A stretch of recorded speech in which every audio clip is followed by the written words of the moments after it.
민수기 2장 말씀입니다. 민수기 2장은 이제 이 12지파의 진을 편성하고 또 앞으로 행군하는 순서를 결정한 이제 그것을 기록한 말씀입니다. 그래서 맨 앞에 가는 게 이제 제 1대가 가는 것이죠.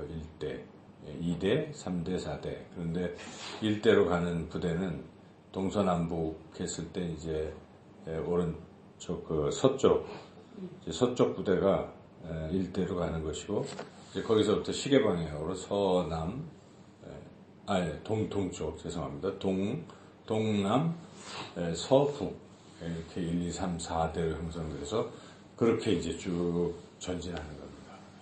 그런데 이제 그 가운데에는 레위 지파라기보다 가운데는 성막이 있습니다. 성막을 중심으로 그렇게 가는 것이고, 물론 이 성막 주변에 성막을 이제 지고 가는 데가 이제 레위 지파죠. 그래서 어찌 보면 13지파가 이렇게 가고 있는 것이죠. 원래 야곱의 아들이 12인데 13지파가 된 것은 그 중에 요셉의 아들들만 2지파로 나뉜 거죠. 거기는 추가적으로. 그래서 에브라임과 문하세가 형이지만 근데 야곱이 축복할 때 차자인 에브라임을 더 이렇게 축복을 하죠. 오른손으로 축복하죠. 그래서 에브라임 지파가 이제 문하세 지파보다 항상 선두에 서 있는 거죠. 그래서 지금 이렇게 쭉 전진하고 있는 것인데, 이제 가장 선두에 서는 지파가 이 서동쪽의 그 유다 지파인 것이죠. 그래서 유다 지파가 항상 이렇게 선두에 나서 있는데, 선두에 나선 사람들이 가장 어찌 보면 용맹하고 또 희생을 더 많이 하는 지파죠. 그 유다 지파의 갈렙이 유다 지파입니다. 그래서 갈렙이 굉장히 용감하지 않습니까? 나중에 나이 85세에도 갈렙이 이 산지를 내게 주소서 그런 유명한 말을 하고, 그 나이 85세에서도 자기 사명을 감당했던 그 바로 유다 지파이기도 하고, 그 유다 지파에서 바로 우리 예수님께서 그 후손으로 다윗의 후손으로 이렇게 오신 것이죠. 유다 지파에서 다윗 왕도 나고, 그래서 주목할 만한 게 이제 유다 지파입니다.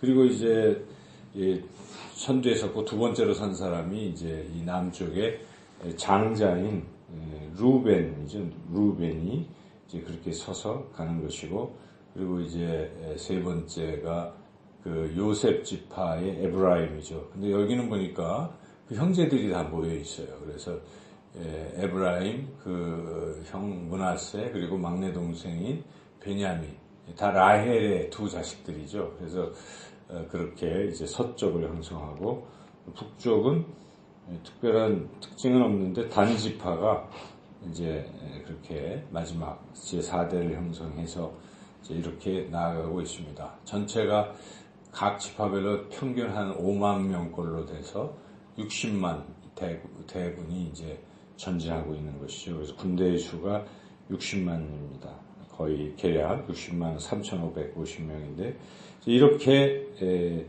행진을 이제 할 준비를 한 것입니다. 아직 행진은 시작은 안 된 것이고, 지금 현재는 준비하고 있는 단계이죠. 10장까지 이렇게 준비를 하고 드디어 민수기 10장에 가면 이제 출발하는 것이죠. 그 사이에도 이제 준비할 일들이 앞으로 많이 있는데, 이와 같이 맨 처음에 하는 것은 이렇게 조직을 구성하는 것이죠.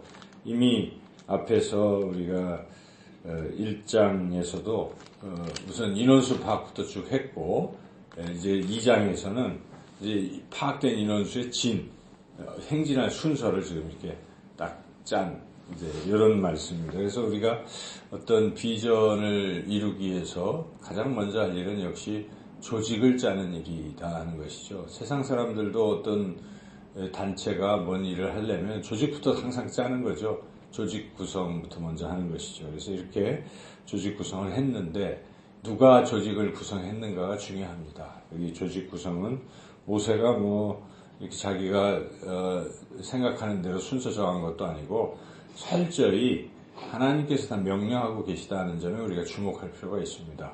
이미 앞서서 출애굽기에서도 하나님께서 성막을 이렇게 다 디자인하라고 말씀하셨죠.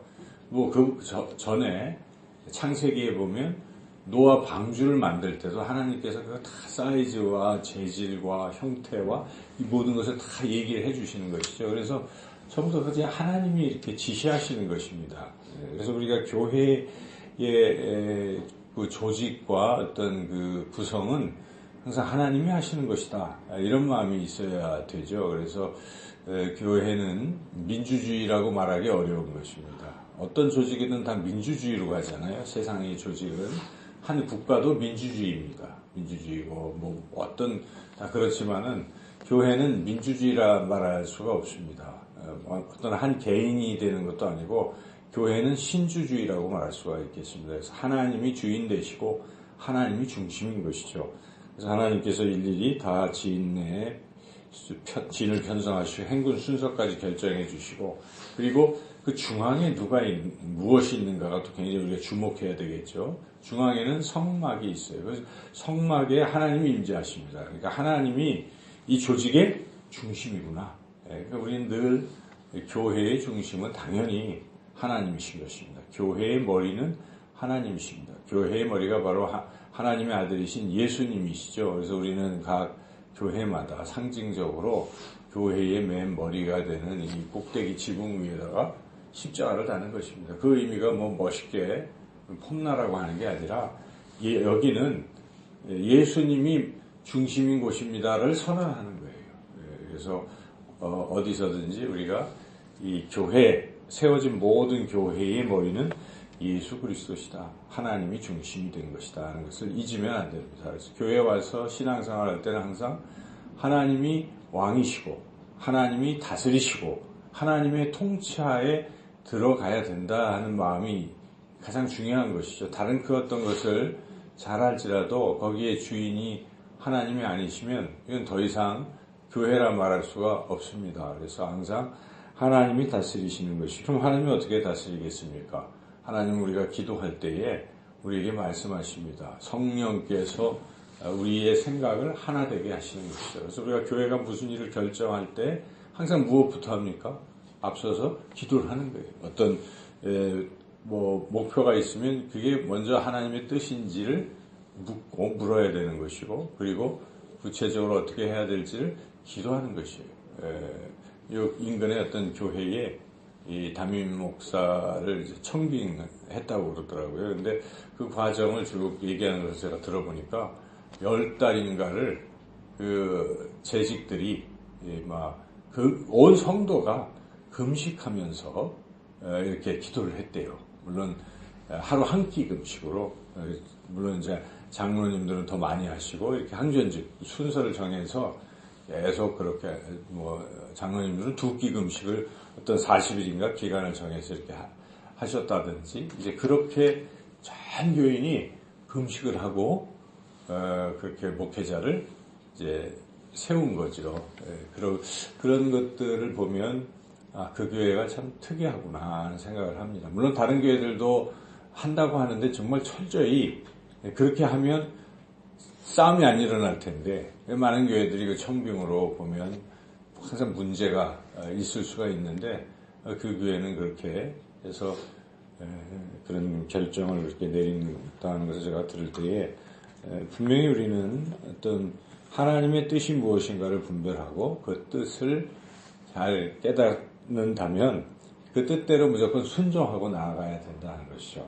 이제 이렇게 진을 짠 이스라엘의 이 군대가 이 하나님이 말씀하신 순서대로 그 또 하나님이 또 방법도 일러주실 때 그대로만 가면 되는 거거든요. 근데 이제 우리가 앞으로 보겠지만 처음에 잘 하다가 이게 이제 잘 안 되는 경우로 인해서 결국 1세대가 실패하고 만다는 것을 우리가 25장까지 긴 여정 속에서 그걸 깨닫게 되는 것인데 처음 시작에서 우리가 분명히 깨달아야 됩니다. 항상 하나님이 중심이 되고 하나님이 명령하시는 대로 순종하는 것, 그것이 목표를 이루는 것이고 성공하는 것이다 하는 것을 생각하고 우리 교회가 그런 교회 되도록 항상 우리가 기도하고 또 우리도 그렇게 순종하고 힘쓰며 나아가시고 또 우리 각자의 인생도 세상 속에서 살아갈 때 또 다양하게 살아갈 때에도 항상 주님을 중심에 모시고 살아가는 사람, 한 가정도 그 가정의 호주, 그 가정의 주인이 누구냐가 참 중요하잖아요. 우리 가정의 주인은 주님이십니다라는 가정이 있다면 하나님 그 가정을 하나님이 기뻐하시는 대로 가장 좋은 길로 인도해 나갈 것입니다. 항상 여러분 우리 주님을 진정 주님으로 모시고 나아가는 저와 여러분 모두가 되시기를 주님의 이름으로 축원합니다.